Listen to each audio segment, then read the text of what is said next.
The term Bloody Sunday is commonly referred to the troubles in Northern Ireland that accelerated when British soldiers opened fire on unarmed and fleeing protesters in Derry during 1972. 14 people died, and the violence stimulated a consolidating recruitment tool for the Irish Republican Army in their struggle for separation from British rule. The conflict seethed and raged for the next 3 successive decades before various treaties and agreements stilled the fighting between England and the Protestant and Catholic separatist factions. The absence of casualty-grabbing headlines has not permanently ceased the resentment. During the early 20th century, the Pacific Northwest was a vortex of conflict between union organizations and commercial interests.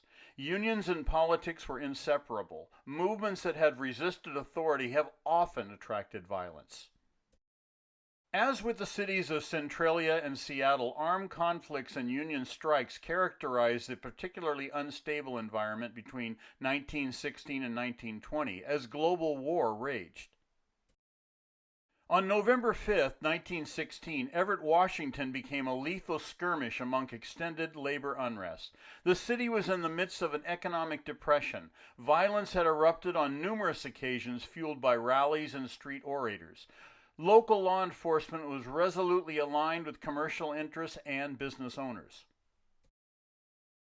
A violent showdown on the city docks became an inevitable flashpoint. The armed confrontation occurred on a Sunday, historically the sole day of leisure from the grinding demands of commerce.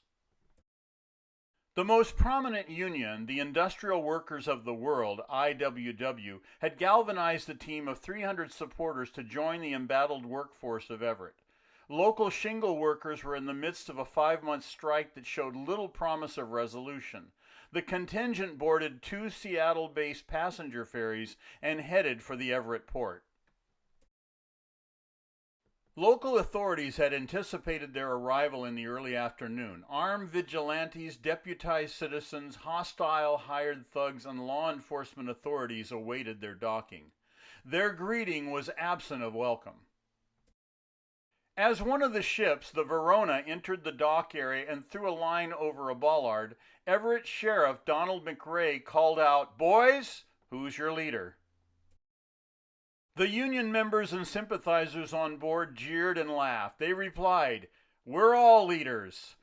The sheriff identified himself and asserted his authority. He withdrew his pistol and informed the group that they could not land at the port. Ignoring his menace, a gangplank was stretched out. It never reached shore. The boat never landed in Everett.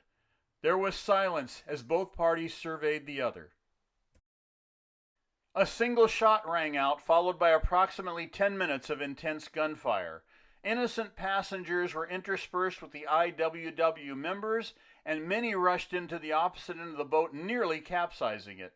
The ship's rails broke and the passengers were ejected into the waters. Some drowned. It was estimated that over 175 bullets pierced the pilot house alone, and the captain, Charles Wyman, narrowly escaped death by ducking behind the ship's safe. The ship's engineer and captain were able to redirect the steamer away from a worse catastrophe. They navigated the vessel back to Seattle and warned the incoming second boat to reverse course away from Everett. At the conclusion of the carnage, a fixed casualty rate became impossible to determine. 2 citizen deputies lay dead from friendly fire, and between 7 to 12 IWW members were estimated to be killed. The wounded exceeded 50. Ironically, after the gunfire exchange, the Everett IWW began a street rally that resulted in numerous arrests. Washington's governor sent companies of militia to both Everett and Seattle to assist in maintaining order.